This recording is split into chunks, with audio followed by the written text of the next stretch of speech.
আসসালামু আলাইকুম। এখন শুনবেন সংবাদ শিরোনাম। বরিশালে জনসভায় যোগ দিয়েছেন বিএনপি চেয়ারম্যান তারেক রহমান। ধর্মের কথা বলে মানুষের সাথে প্রতারণা করছে একটি দল, অভিযোগ মির্জা ফখরুলের। দলীয় সরকার আর গোষ্ঠীতন্ত্র কায়েম করতে চায় না জামায়াত। কুড়িগ্রামের জনসভায় দলের আমির ভোট চাইলেন, প্রার্থীদের পক্ষে যোগ দেবেন লালমনিরহাটের সমাবেশ। সারা দেশে জমজমাট নির্বাচনী প্রচার, প্রার্থীদের কথার লড়াইয়ে ছড়াচ্ছে উত্তাপ। শান্তিপূর্ণ পরিবেশের প্রত্যাশা ভোটারদের। এর আগে প্রতিশ্রুতি দিলেও সিটি কর্পোরেশন এলাকায় এমপিদের ক্ষমতা সীমিত। নাগরিক সেবায় আইন প্রণয়ন ও জবাবদিহিতা নিশ্চিতে গুরুত্বের তাগিদ। চট্টগ্রাম বন্দরে কর্মচারীদের অনির্দিষ্টকালের ধর্মঘট, বন্ধ কন্টেইনার হ্যান্ডলিং সহ সব ধরনের কার্যক্রম। টেন্ডার ছাড়াই ডিপি ওয়ার্ল্ডকে এনসিটি ইজারা চেষ্টায় যৌক্তিকতা নিয়ে প্রশ্ন। এতক্ষণ শুনছিলেন সংবাদ শিরোনাম, এবার বিস্তারিত। বরিশাল বেলস পার্ক মাঠে বিএনপির বিভাগীয় নির্বাচনী সমাবেশ চলছে এবং যোগ দিয়েছেন দলের চেয়ারম্যান তারেক রহমান। তিনি সকাল থেকেই তার আসার জন্য বরিশাল এবং আশপাশের বিভিন্ন জেলা থেকে নেতাকর্মীরা সমাবেশস্থলে উপস্থিত হন এবং বিভাগের 21টি আসনের প্রার্থীকে ভোটারদের সামনে পরিচয় করিয়ে দেবেন বিএনপি চেয়ারম্যান। একই সাথে ধানের শীষের পক্ষে ভোট চাইবেন। সেই সাথে আগামীর দেশ গড়ার পরিকল্পনা আর স্থানীয় সমস্যা নিয়ে তারেক রহমানের চিন্তা ভাবনা উঠে আসবে আজকের সমাবেশের বক্তব্যে।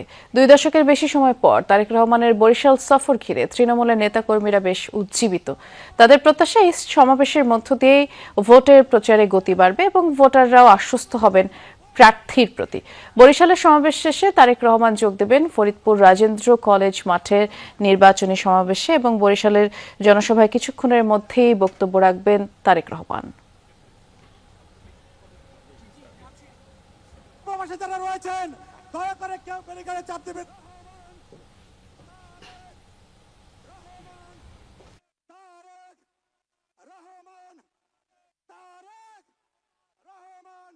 ক্যান্ডিডেট আছে বরিশাল বিভাগে, সবাইকে বিপুল ভোটে জয়যুক্ত করে ভোট দিয়ে জনাব তারেক রহমানকে প্রধানমন্ত্রী দেখতে চায় বরিশাল বিভাগের মানুষ। টাউনের অহংকার তারেককে দেখতে বলে আমরা অনেক দূর থেকে আমরা অনেক আগ্রহ নিয়ে এখানে আইছি। সারা বাংলাদেশের লোকের যেই প্রত্যাশা, আমাদেরও সেই প্রত্যাশা। আমরা চাই একটা সুষ্ঠু একটা নির্বাচন, আমরা চাই সুষ্ঠু একটা বাংলাদেশ। আমরা এই বরিশালের যে জনসভার কথা আপনাদের বলছিলাম, তারেক রহমান সেখানে উপস্থিত আছেন এবং কিছুক্ষণের মধ্যে তিনি বক্তব্য রাখবেন বলে আমরা প্রত্যাশা করছি।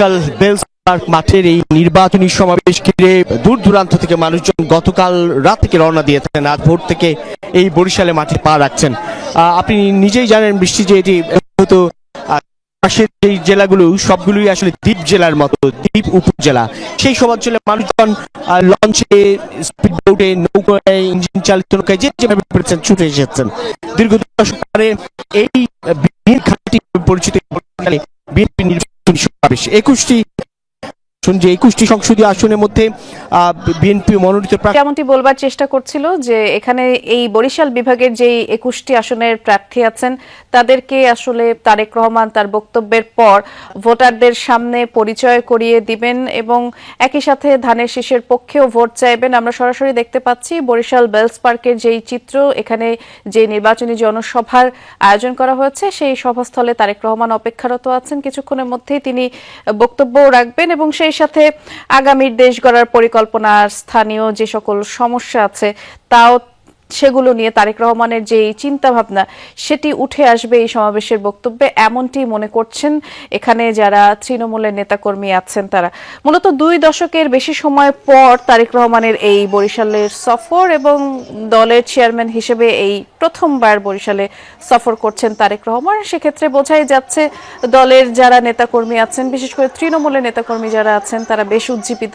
আমরা গতকাল থেকেই দেখেছি বরিশালের বেলস পার্কের যেই জনসভা স্থল সেখানে জোরে সোরে প্রস্তুতি চলছিল। এমনকি ঢাকা থেকেও বিএনপির পক্ষ থেকে একটি দল গেছে যা পুরো সময় এই জনসভা স্থলের প্রস্তুতি থেকে শুরু করে আইন শৃঙ্খলা সংক্রান্ত যে সকল বিষয় আছে সেগুলো দেখভাল করেছেন। আর মাত্র 7 দিন পর ত্রয়োদশ জাতীয় সংসদ নির্বাচন, প্রচারণায় দিনের বেশিরভাগ সময় কাটছে প্রার্থী ও কর্মী সমর্থকদের। সকালে ঠাকুরগাঁয়ে নির্বাচনী পথসভায় 1 আসনের বিএনপি প্রার্থী মির্জা ফখরুল ইসলাম আলমগীর বলেছেন, ইসলামের কথা বলে মানুষের সাথে প্রতারণা করছে একটি দল, তাদের প্রতীকে ভোট দিলে বেহেশতে যাওয়া যাবে বলছে, অথচ নিজেরাই নারীদের অসম্মান করে যাচ্ছে দলের নেতারা। মা বোনদের সম্মান না করতে পারলে কখনোই বেহেশতে যাওয়া যাবে না বলে উল্লেখ করেন মির্জা ফখরুল ইসলাম আলমগীর। এদিকে নারায়ণগঞ্জে জামায়াতের নির্বাচনী পথসভায় যোগ দেন দলটির সেক্রেটারি জেনারেল মিয়া গোলাম পরওয়ার। এছাড়া সারা দেশের প্রার্থীরাও নিজেদের নির্বাচনী এলাকার প্রতিটি অলি গলি চষে বেড়াচ্ছেন। কর্মী সমর্থকদের সাথে নিয়ে ভোটারদের দ্বারে দ্বারে যাচ্ছেন, তাদের দুঃখ দুর্দশার কথা শুনে সে সকল সমস্যা সমাধানের আশ্বাস দিচ্ছেন। এর পাশাপাশি লিফলেট বিতরণ, পথসভা এবং উঠান বৈঠকে সকাল থেকে রাত অবধি নির্বাচনী প্রচারণা চলছে। দলীয় প্রার্থীদের সাথে পাল্লা দিয়ে গণসংযোগ করছেন স্বতন্ত্র প্রার্থীরাও।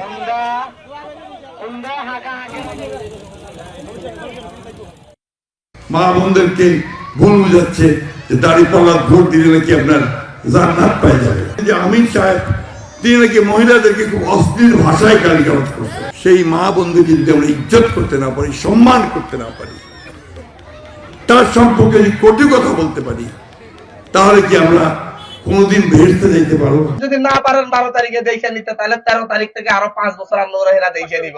আসলে এরা আপনাদেরকে দেখে নিব। আপনার দোকানে দোকানে সাদাবাজি করবে, ঘরে ঘরে হুমকি দিবে, সন্ত্রাস করবে, সামাজিক ভাবে ভেজাল লাগাবে। কোনো দলীয় সরকার, পরিবার বা গোষ্ঠীতন্ত্র কায়েম করতে চায় না জামায়াত। এই দেশে আর কোনো জমিদারি চলবে না বলে জানিয়েছেন জামায়াতের আমির ডাক্তার শফিকুর রহমান। কুড়িগ্রামে সরকারি কলেজ মাঠে নির্বাচনী জনসভায় যোগ দিয়ে তিনি বলেন, জামায়াত নিজেদের বিজয় নয়, বরং দেশের 18 কোটি মানুষের বিজয় চায়। এমন দেশ চায় যা হবে সকলের। ক্ষমতায় গেলে বিদেশে পাচারকৃত অর্থ ফিরিয়ে এনে রাষ্ট্রীয় কোষাগারে জমা দেওয়া হবে বলে মন্তব্য করেন জামায়াত আমির। কুড়িগ্রামের পর লালমনিরহাট এবং টাঙ্গাইলে জনসভায় যোগ দেবেন জামায়াতের আমির। এর আগে সকাল থেকে নির্বাচনী জনসভায় আসতে শুরু করেন আশপাশের বিভিন্ন জেলার জামায়াত সহ 11 দলীয় জোটের নেতাকর্মীরা। 12 তারিখের প্রথম ভোট সারা জাতিকে, কুড়িগ্রামবাসীকে নিয়ে, সবাইকে নিয়ে।